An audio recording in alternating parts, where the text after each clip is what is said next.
अध्यक्षमा पुनः ओली निर्वाचित, रावल फराकिलो मतान्तरमा पराजित। महाधिवेशनबाट 17 बुँदे प्रस्ताव पारित, चुनावपछि ठूलो जनादेश सहित फर्किने उद्घोष। कोरोनाको ओमिक्रोन भेरिएन्ट देखिएका मुलुकबाट नेपाल आउने यात्रुको व्यवस्थापन गर्न सरकारको आदेश। एमाले महाधिवेशनले चितवनका पर्यटकीय क्षेत्रमा बढ्यो चहल पहल। प्रति व्यक्ति आय वृद्धि गर्ने चुनौतीका बीच नेपाल अबको 5 वर्षमा विकासशील राष्ट्रमा दर्ज हुँदै अस्थिर राजनीतिको छाया नपरे सम्भव हुने अर्थविदहरूको तर्क। ओमिक्रोन विरुद्ध हाल प्रयोगमा रहेका खोपको प्रभावकारिताबारे अध्ययन गर्न 2 साता लाग्ने अमेरिकी खोप निर्माता कम्पनी मोडर्नाका सिइओको भनाई। चीनले दक्षिण अफ्रिकालाई थप 1 अर्ब डोज खोप उपलब्ध गराउने। र वाइवाई अन्डर 19 पुरुष राष्ट्रिय क्रिकेट प्रतियोगितामा बागमती र सुदूरपश्चिम विजयी फाइनल प्रवेशको सम्भावना कायमै।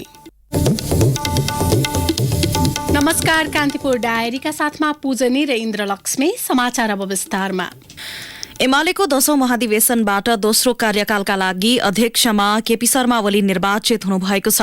मत परिणाम अनुसार 1840 मत प्राप्त गर्दै ओली फेरि अध्यक्षमा निर्वाचित हुनुभएको हो। अध्यक्षका अर्का प्रत्याशी भीम रावलले भने 224 मत प्राप्त गर्नुभएको छ। 2071 सालमा भएको एमालेको 9औं महाधिवेशनबाट पहिलो पटक अध्यक्ष बनेका ओली 2075 सालमा माओवादी केन्द्रसँग भएको पार्टी एकतापछि पनि निरन्तर अध्यक्ष पदमै हुनुहुन्थ्यो। एमाले र माओवादी केन्द्रको एकता गत वर्ष फागुनमा अदालतको आदेशका कारण भंग भएपछि एमालेको 10औं महाधिवेशन गरेको हो। एमालेको 10औं महाधिवेशनमा उपाध्यक्षमा अष्टलक्ष्मी साक्यले सर्वाधिक मत हासिल गर्नुभएको छ। साक्यले 1980 मत प्राप्त गर्नुभएको हो।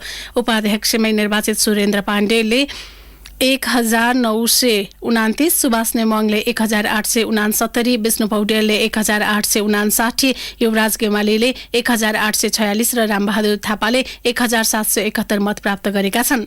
उपाध्यक्षमा पराजित घनश्याम भूषालले 726 मत प्राप्त गर्नुभयो। सचिवमा गोकर्ण विष्टले सर्वाधिक 1978 मत प्राप्त गर्नुभएको छ। योगेश भट्टराईले 1964, छविलाल विश्वकर्माले 1806 र पद्मा अर्यालले 1803, लेखराज भट्टले 1707, टोप बहादुर रायमाझीले 1807 र रघुवीर महासेठले 1503 मत प्राप्त गर्दै सचिव पदमा निर्वाचित भएका छन्। सचिवमा पराजित भीम आचार्यले भने 889 र टंक कार्कीले 560 मत प्राप्त गरे। वरिष्ठ उपाध्यक्षमा ईश्वर पोखरेल र उपमहासचिवमा प्रदीप गेवाली, पृथ्वी सुब्बा गुरुङ र विष्णु रिमाल सर्वसम्मत चयन भएका छन्। निर्वाचित सबैले अहिले केही बेरमा शपथ ग्रहण गर्ने कार्यक्रम छ। एमालेको 10औं महाधिवेशन आउँदो चुनावमा धेरै जनादेश सहित नेतृत्वदायी पार्टीको रूपमा स्थापित हुने उद्घोष गरेको छ। आज सम्पन्न 10औं महाधिवेशनले प्रस्ताव पारित गर्दै यस्तो उद्घोष गरेको हो। महाधिवेशनले अहिले राज्यका 3वटै अंगले नागरिक विश्वास गुमाउँदै गएको ठहर गरेको छ। मत परिणाम सार्वजनिक तथा शपथ ग्रहण समारोहमा महाधिवेशनमा पारित प्रस्तावबारे जानकारी गराउँदै नवनिर्वाचित वरिष्ठ उपाध्यक्ष नेता प्रदीप गेवाली, जनताको जनादेश सहित छिट्टै राज्यको नेतृत्वदायी भूमिकामा पुनस्थापित हुने र उक्त जनादेशलाई सामाजिक आर्थिक रूपान्तरण र समृद्धिका लागि समर्पित गर्ने विश्वास व्यक्त गर्दछ। पार्टीलाई अग्रगामी रूपान्तरणको नेतृत्वदायी तथा निर्णायक शक्तिका रूपमा स्थापित गर्न वैचारिकमा अझ सुस्पष्ट, संगठनात्मक रूपमा थप व्यवस्थित र सुदृढ, भावनात्मक रूपमा अझ आत्मीय तथा अनुशासित पार्टीको रूपमा स्थापित गर्ने संकल्प गर्दछ। महाधिवेशनले शान्ति प्रक्रियाका बाँकी काम पूरा गरेर पीडितलाई न्याय र सजाय दिने दायित्वबाट सरकार आलटाल गरिरहेको उल्लेख गर्दै अविलम्ब सो कार्यलाई अघि बढाउन आग्रह गरेको छ। यसअघि प्रसारित समाचारमा नवनिर्वाचित उपमहासचिव हुनुपर्नेमा अन्यथा भएकोमा सच्याइएको छ। अब बाँकी प्रसंग। चितवनमा भएको एमालेको 10औं राष्ट्रिय महाधिवेशनले राजनीतिक माहौल मात्रै तताएन, त्यहाँको आर्थिक क्षेत्र पनि तरंगित भएको छ। कोरोना महामारीका कारण लामो समयसम्म थला परेको जिल्लाका पर्यटकीय गतिविधि, होटलदेखि अन्य व्यवसाय अहिले एमाले महाधिवेशनकै न्यूमा भए पनि चलायमान देखिए। यसले दीर्घकालसम्म पनि चितवनको पर्यटन प्रवर्धनमा टेवा पुर्याउने विश्वास त्यहाँका पर्यटन व्यवसायीहरूको छ।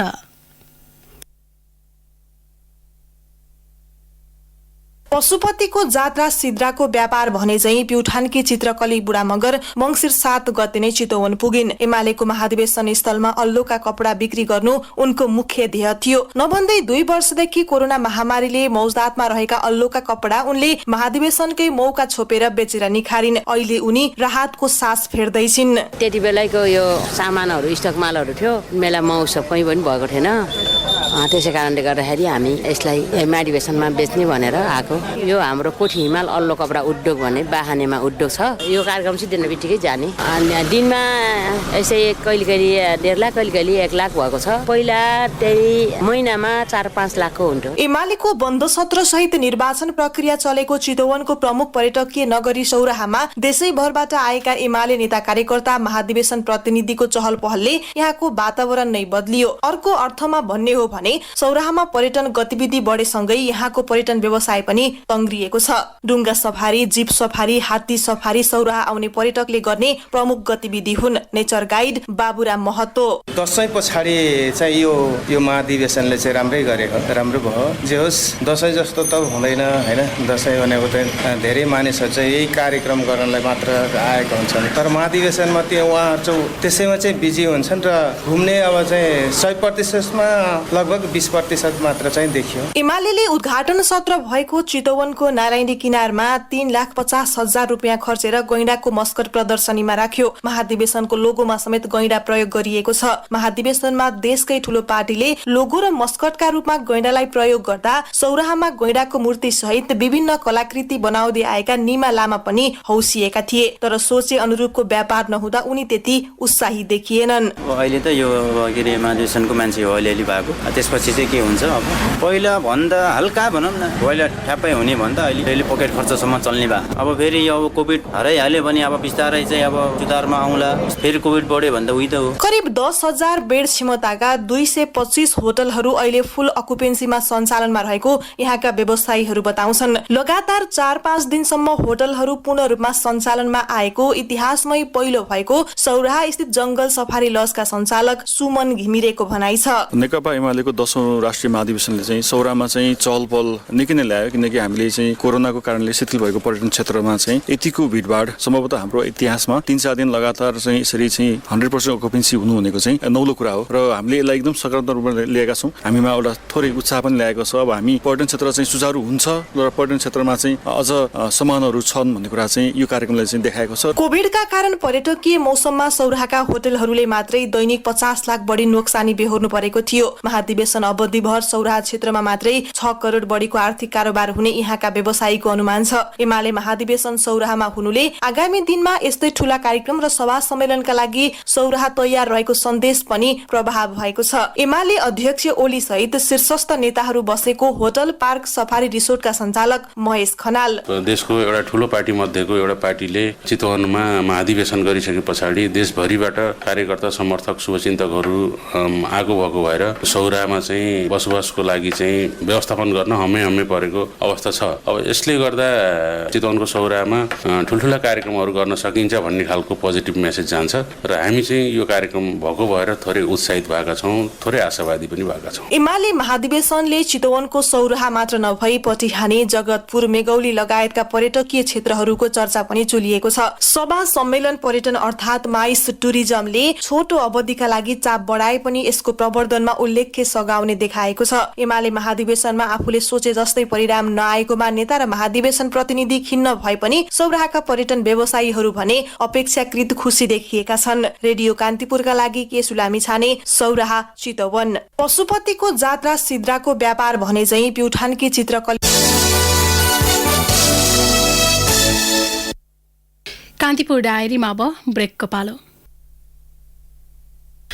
ब्रेकपछि कान्तिपुर डायरीमा अब बाँकी प्रसंग। सरकारले कोभिड-19 को नयाँ भेरिएन्ट ओमिक्रोनको संक्रमण देखिएका मुलुकबाट नेपाल आउने यात्रुहरूको यात्रा व्यवस्थापन सम्बन्धी आदेश जारी गरेको छ। हिजो बसेको मन्त्री परिषद बैठकको निर्णय आज सार्वजनिक गर्दै सरकारका प्रवक्ता समेत रहेका संचार तथा सूचना प्रविधि मन्त्री ज्ञानेन्द्र बहादुर कार्कीले ओमिक्रोनको संक्रमण देखिएका मुलुकबाट नेपाल आउने यात्रुहरूको यात्रा व्यवस्थापन सम्बन्धी आदेश जारी गर्ने निर्णय गरेको जानकारी दिनुभयो। यस्तै आर्थिक वृद्धि तथा उत्पादनशीलताका लागि जापान सरकारबाट प्राप्त हुने 10 बिलियन जापानी येन अर्थात 10 अर्ब 39 करोड़ रूपैयाँ सहुलियतपूर्ण नीतिगत ऋणका सम्बन्धमा नेपाल सरकारको तर्फबाट वार्ता टोली गठन गर्ने निर्णय भएको पनि उहाँले बताउनुभयो। मन्त्री परिषदको बैठकले 10 जना सचिवको सरुवा गरेको छ। हिजो बसेको मन्त्री परिषद बैठकले 10 जना सचिवहरूको सरुवा गरेको सरकारका प्रवक्ता सूचना तथा संचार प्रविधि मन्त्री ज्ञानेन्द्र बहादुर कार्कीले जानकारी गराउनु भएको हो। सरुवा सूची अनुसार प्रधानमन्त्री तथा मन्त्री परिषद कार्यालयबाट महेश्वर नेउपानेलाई संस्कृति पर्यटन तथा नागरिक उड्डयन मन्त्रालयमा सरुवा गरिएको छ।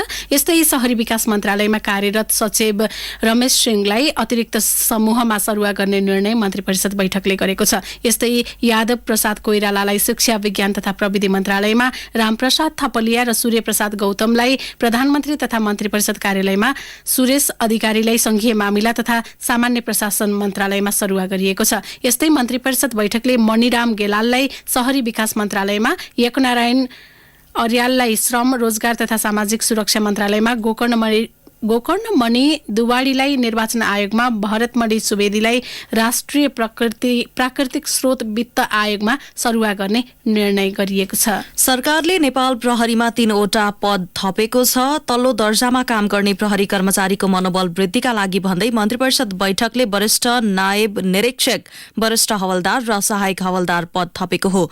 हिजो बसेको मन्त्री परिषद बैठकले 3वटा पद थप गर्ने गृह मन्त्रालयको प्रस्तावलाई स्वीकृत गर्दै प्रहरी नियमावली 2078 संशोधन गरेको संचार तथा सूचना प्रविधि मन्त्री ज्ञानेन्द्र बहादुर कार्कीले जानकारी दिनुभयो। स्वीकृत भएको नियमावली राजपत्रमा प्रकाशित भएपछि कार्यान्वयनमा आउनेछ। सरकारको यो निर्णयसँगै प्रहरी निरीक्षक र प्रहरी नायब निरीक्षक सहीको बीचमा वरिष्ठ सही तथा प्रहरी सहायक निरीक्षक असही र जवानको बीचमा सहायक हवलदार र वरिष्ठ हवलदार पद थप हुनेछ। प्रहरीमा सहीबाट इन्सपेक्टर तथा जवानबाट हवलदारमा बढुवा हुन लामो समय लाग्ने गरेको थियो। कान्तिपुर डायरीमा अब कान्तिपुर सविस्तार। कान्तिपुर सविस्तार। संयुक्त राष्ट्रसंघको 76औं महासभाको पूर्ण बैठकले नेपाललाई अतिकम विकसित मुलुकबाट विकासशील मुलुकमा स्तरोन्नति गर्ने प्रस्ताव सर्वसम्मतिले पारित गरेको छ। नेपाल अबको 5 वर्षपछि अर्थात सन् 2026 मा विकासशील राष्ट्रमा दर्ज हुने भएको हो। राष्ट्रसंघले तय गरेको 3वटा मापदण्ड मानव सम्पत्ति सूचाङ्क, आर्थिक एवं पर्यावरणीय जोखिम सूचाङ्क र प्रति व्यक्ति आय मध्ये 2 मा नेपालले गरेको सुधारका आधारमा विकासशील राष्ट्रको सूचीमा समावेश गर्न लागि हो। प्रति व्यक्ति आयमा भने नेपालले अझै सुधार गर्नुपर्ने देखिन्छ। मुलुकमा कुनै आर्थिक जोखिम नआए मध्यम आयुक्त विकासशील राष्ट्रमा स्तर उन्नति हुन अग्रसर हुनु गौरवको विषय भएको सरकारवालाले बताएका छन्। अतिकम विकसित मुलुकबाट विकासशील हुन चाहिने राष्ट्रसंघको 3वटा मापदण्ड मध्ये 2 मा नेपाल पास भइसकेको छ। मानव सम्पत्ति सूचकाङ्क 0.67 भन्दा माथि हुनुपर्छ, तर नेपालले सन् 2018 मै 0.72 अङ्क प्राप्त गरेको छ। यस्तै आर्थिक एवं पर्यावरणीय जोखिम सूचकाङ्क 0.33 भन्दा कम हुनुपर्नेमा सन् 2015 मा 0.27 थियो भने सन् 2018 मा 0.29 को हाराहारीमा थियो। भूकम्प, नाकाबन्दी र कोभिडको विश्वव्यापी असरका बीचमा पनि आर्थिक र पर्यावरणीय जोखिममा भारी गिरावट नआएको अर्थविदहरू तर्क गर्छन्। 3 मध्ये 2वटा सूचकाङ्कमा पास भएको नेपालले सन् 2018 मै विकासशील राष्ट्रमा स्तरोन्नतिका लागि राष्ट्रसंघलाई पत्रचार गरेको थियो। प्रति व्यक्ति आयमा भने नेपाल अझै पनि पछि छ। राष्ट्रसंघको मापदण्ड अनुसार नेपालको प्रति व्यक्ति आय $1230 अमेरिकी डलर पुग्नुपर्छ, तर नेपालको प्रति व्यक्ति आय मुस्किलले अहिले $1050 को हाराहारीमा छ। आर्थिक वृद्धि, दिगोपना र सामाजिक दृष्टिकोणले अब नेपाल विकासशील राष्ट्रका लागि तयार भइसकेको दावी गर्छन् पूर्व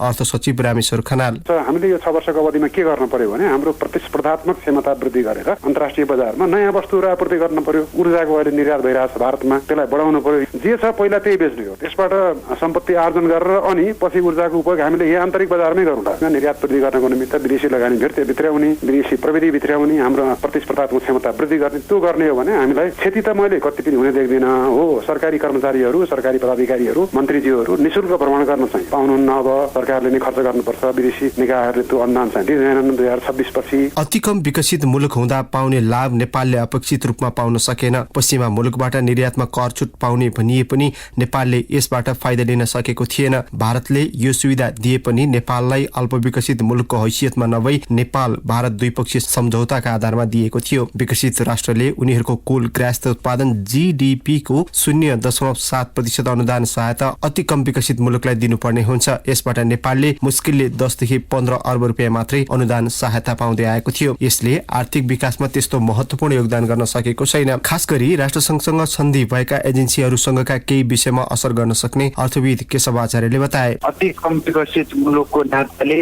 हामीले यो वैदेशिक सहयोगमा यो अहिलेसम्म अनुदानहरू पाइरहेका छौँ। अब त्यो अनुदानको मात्रा चाहिँ घट्ने हुन्छ कि अब अहिले जस्तो 1% मा 1.5% मा हामीले त्यो कन्सेसनल ऋणहरू पनि पाउँदैनौँ। र अर्को कुरा यो हामीले निर्यात गर्दाखेरि हामीलाई त्यो सुविधाहरू भन्सारमा छुटहरू, करमा छुटहरू, केही व्यवस्थाहरू हामी विकासशील मुलुकमा स्तरोन्नति भएपछि चाहिँ त्यस्तो सुविधा जुन हामीले पाएका छौँ तर उपयोग गर्न सकेका छैनौँ हामीले। जस्तै बङ्गलादेशले यो उपयोग गरिरहेछ, लाओसले उपयोग गरिरहेछ। त्यस्ता सुविधाहरूमा चाहिँ बजार पहुँच चाहिँ पहिले भन्दा अलिकति कठिन हुन्छ। राजनीतिक अस्थिरताको लामो कालखण्डसँगै विनाशकारी भूकम्प, भारतीय नाकाबन्दी जस्ता कारणले मुलुकको अर्थतन्त्रलाई नराम्ररी गिजोल्यो। पछिल्लो समय कोभिडको विश्वव्यापी महामारीले अर्थतन्त्रलाई थप धराशायी बनायो। यद्यपि केही आर्थिक सूचकाङ्कका कारण विकासशील राष्ट्रमा दर जुने वातावरण भने बनिसकेको अर्थविदहरू तर्क गर्छन्। आर्थिक सामाजिक लगानीका दृष्टिकोणले पनि नेपाल विकासशील राष्ट्रमा सूचित हुन ढिलाइ भएको उनीहरूको तर्क छ। आगामी 5 वर्षको योजना समयसम्ममा नेपालले अहिलेसम्म पाएका सबै सेवा सुविधा भने उपभोग गर्न पाउनेछ। नेपाल र नेपालीका लागि पनि अब गर्व गर्ने दिन आएको योजना आयोगका पूर्व उपाध्यक्ष मीनबहादुर श्रेष्ठ बताउँछन्। अल्पविकसित मुलुकबाट स्तरोन्नति हुनु भनेको मुलुक विश्वमै अब एउटा पिछडिएको मुलुकबाट अलि अगाडि बढेको भन्ने सन्देश जाने भयो। त्यही अनुसार अब हामीलाई पनि जो चाहिँ सिटिजन हो, नागरिकहरूलाई पनि हामी यो अल्पविकसित मुलुकका नागरिक होइन हो, हामी विकासशील मुलुकको नागरिक हौ भन्ने एउटा गर्व हुने नै भयो। अब अहिले ग्रेजुएट गर्दाखेरि पनि ठ्याक्कै चाहिँ त्यो हामीले सहयोग कटौती गर्ने होइन। युएनले अहिले हामीलाई 5 वर्षसम्ममा पहिला पाइरहेको सुविधाहरू निरन्तर पाउने र त्यो 5 वर्षसम्ममा यो आफ्नो रणनीतिक योजनाहरू लागू गरेर आर्थिक स्थिति पनि सुधार गर्ने भन्ने मौका दिएकोले स्तरोन्नति भएकोमा कुनै बेफाइदा छैन। अति कम विकसित मुलुकबाट विकासशील राष्ट्रको सूचीमा प्रवेश गर्न नेपाललाई झण्डै 50 वर्ष लाग्यो। तर जोखिम भने अझै पनि हटिसकेको छैन। प्रति व्यक्ति आय $1230 पुर्याउनु पर्ने चुनौती अझै पनि कायमै छ। अबको 5 वर्षभित्रमा मुलुकले आफ्नो विकास र व्यापार साझेदारहरूसँगको सहकार्य रणनीति, नीतिगत तथा संरचनागत सुधारका लागि ध्यान दिन आवश्यक छ। विकासशील राष्ट्रमा हुँदा प्राप्त हुने अवसरलाई ख्याल गर्दै अर्थतन्त्रमा अस्थिर राजनीतिको छाया पर्न नदिने हो भने सम्भावनाको ढोका खुल्न सक्ने अर्थविदहरूको तर्क छ। रेडियो कान्तिपुरका लागि अनिल परियार। कान्तिपुर सविस्तार।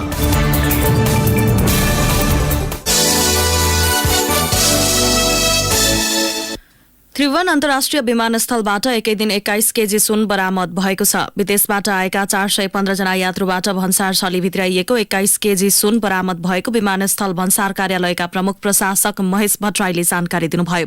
415 यात्रुबाट प्रति व्यक्ति 50 देखि 60 ग्रामसम्म काँचो सुन बरामद भएको उहाँको भनाइ छ। बरामद सुन भन्सार कार्यालयले जफत भने गरेको होइन। प्रमुख प्रशासक भट्टराईका अनुसार 195 यात्रुले भन्सार महसुल तिरेर सुन लगिसकेका छन्। ती यात्रुबाट 10 केजी काँचो सुनको भन्सार जाँचपास गरेर करिब 94 लाख रुपैयाँ राजस्व संकलन भएको उहाँले बताउनुभयो। बाँकी यात्रुले भने सुन भन्सारकै लकरमा राखेका छन्।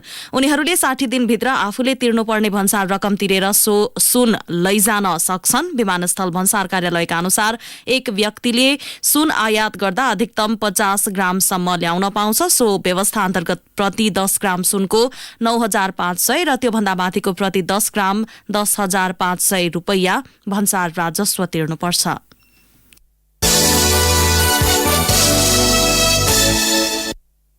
पछिल्लो 24 घण्टामा नेपालमा थप 255 जनामा कोरोना संक्रमण पुष्टि भएको छ। 4,329 पीसीआर परीक्षणमा 245 र 2,140 एन्टिजेन परीक्षणमा 10 जनामा कोरोना संक्रमण पुष्टि भएको स्वास्थ्य मन्त्रालयले जनाएको छ। सोही अवधिमा 256 जना संक्रमण मुक्त भएका छन्, थप 2 जनाको मृत्यु भएको छ। यसैबीच नेपाललाई कतार सरकारले 50 वटा भेन्टिलेटर सहित स्वास्थ्य सामग्री उपलब्ध गराएको छ। कतारका Amir Sheikh Tamim bin Hamad Al थानीले कतार फन्ड फर डेभलपमेन्ट मार्फत भेन्टिलेटर पठाएको हो। काठमाडौँ स्थित कतारी दूतावासका कन्सुलर नासर वेन घानेम अल मादिदले स्वास्थ्य मन्त्रालयका सहसचिव डाक्टर पवन जंग राय माझीलाई आज भेन्टिलेटर हस्तान्तरण गर्नुभएको हो।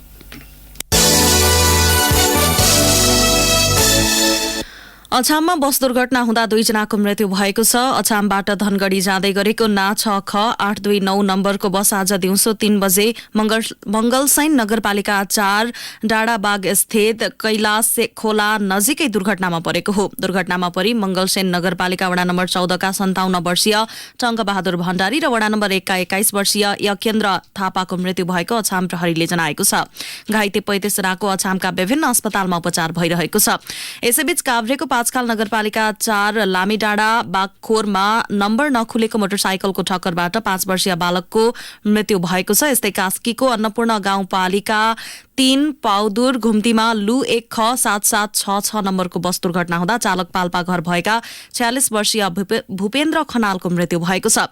दुर्घटनामा घाइते भएका 11 जनाको स्थानीय अस्पतालमा उपचार भइरहेको छ। यस्तै रामेछापको मन्थली नगरपालिका 6 मसानटारमा प्रदेश 2030001 ख 4762 नम्बरको ट्रक दुर्घटना हुँदा चालक अर्घाखाँचीका 28 वर्षीय सूर्यबहादुर भाट छेत्रीको मृत्यु भएको छ। कान्तिपुर डायरीमा पुनः ब्रेकको पालो।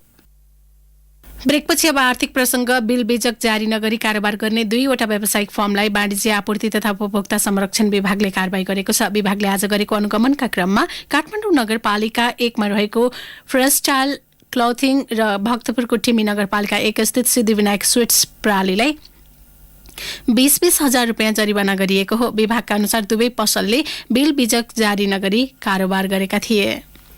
कारोबारको तेस्रो दिन आज धितोपत्र बजारमा सामान्य गिरावट आएको छ। शेयर कारोबार मापक नेप्से परिसूचक आज 1.64 अंकले घटेर 2628.37 बिन्दुमा पुगेको छ। नेप्से घटेसँगै कारोबार रकममा अघिल्लो दिनको तुलनामा 1 अर्ब रुपियाँ बढीले कमी आएको छ। नेप्सेमा हिजो 4 अर्ब रुपियाँ बराबरको कारोबार भएको थियो। नेप्सेमा आज कुल 225 कम्पनीका 41,585 कारोबारबाट 64,47,000 किता शेयर किनबेच भए, जस अन्तर्गत 3 अर्ब 8 करोड 90 लाख रुपियाँ बराबरको कारोबार भएको छ। नेप्सेमा आज कारोबारमा आएका 13 मध्ये 7 वटा उपसमूहको परिसूचक ओह्रालो लागेको छ। अब अन्तर्राष्ट्रिय समाचार। औषधि निर्माता कम्पनी मोडर्नाका प्रमुख कार्यकारी अधिकृतले कोभिड-19 को नयाँ भेरिएन्ट ओमिक्रोन विरुद्ध हाल प्रयोगमा रहेका खोप कम प्रभावकारी हुन सक्ने बताउनु भएको छ। अमेरिकी कम्पनी मोडर्नाका प्रमुख स्टेफन ब्लासेलले ओमिक्रोन विरुद्ध लड्न हाल प्रयोगमा रहेका खोपहरू प्रभावकारी नहुने सम्भावना रहेको बताउनु भएको हो। उहाँले ओमिक्रोन विरुद्ध खोप प्रभावकारी हुने वा नहुने बारे अध्ययन गर्न 2 साता लाग्ने बताउनु भएको छ। यसअघि विश्व स्वास्थ्य संगठन WHO ले पनि ओमिक्रोन भेरिएन्ट विश्वकै लागि उच्च जोखिमपूर्ण रहेको चेतावनी दिइसकेको छ। गत साता पहिचान गरिएको ओमिक्रोन यस अघिका भेरिएन्टको तुलनामा अति संक्रामक रहेको आकलनसहित विभिन्न मुलुकले दक्षिण अफ्रिकामाथि प्रतिबन्ध लगाइसकेका छन्। यो सँगै झण्डै 2 वर्ष लामो महामारीपछि खुल्न लागेको विश्व फेरि बन्दतिर धकेलिने चिन्ता बढेको छ। यसैबीच चीनले अफ्रिकालाई थप 1 अर्ब मात्रा कोभिड-19 विरुद्धको खोप दिने भएको छ। चीन अफ्रिका सहकार्य मञ्चको मन्त्री स्तरीय सम्मेलनलाई सम्बोधन गर्दै चीनिया राष्ट्रपति सी जिनपिङले अफ्रिकालाई थप खोप उपलब्ध गराउने घोषणा गर्नुभएको हो। अब खेल प्रसंग। बागमती र सुदूरपश्चिम प्रदेशले वाइवाई अन्डर 19 पुरुष राष्ट्रिय क्रिकेट प्रतियोगिताको फाइनल प्रवेशको सम्भावना कायम राखेका छन्। मुलपानी क्रिकेट मैदानमा कर्णाली प्रदेशमाथि 1 विकेटको जित निकाल्दै बागमतीले फाइनल प्रवेशको सम्भावना जीवित राखेको हो। बागमतीले टस जितेर फिल्डिङ रोजेपछि ब्याटिङ गरेको कर्णालीले 27.1 ओभरमा अल आउट हुँदै मात्र 78 रन बनाएको थियो। जवाफमा 79 रनको सामान्य लक्ष्य बागमतीले 19.5 ओभरमा 9 विकेट गुमाएर पूरा गर्यो। यससँगै बागमतीले 5 खेलमा दोस्रो जित दर्ता गर्दै फाइनलको सम्भावना कायमै राखेको छ। 5 मध्ये 4 खेलमा पराजय भोगेको कर्णाली भने प्रतियोगिताबाट बाहिरिएको छ। यस्तै आजै कृतिपुर स्थित त्रिवी क्रिकेट मैदानमा गण्डकी प्रदेशलाई 4 विकेटले हराउँदै सुदूरपश्चिम प्रदेशले दोस्रो जित निकालेको छ। गण्डकीले दिएको 210 रनको लक्ष्य सुदूरपश्चिमले निर्धारित ओभरको अन्तिम 4 बल बाँकी छँदा 6 विकेट गुमाएर पूरा गर्यो। सुदूरपश्चिमको 4 खेलमा यो दोस्रो जित हो। गण्डकीले भने 5 मध्ये 2 खेलमा जित निकाल्दै फाइनलको सम्भावना जीवित राखेको छ। हवस् त यिनै प्रसङ्गसँगै कान्तिपुर डायरीको यो बुलेटिन यही सकिन्छ। पूजनी र इन्द्रलक्ष्मी बिदा हुन्छौँ। नमस्कार।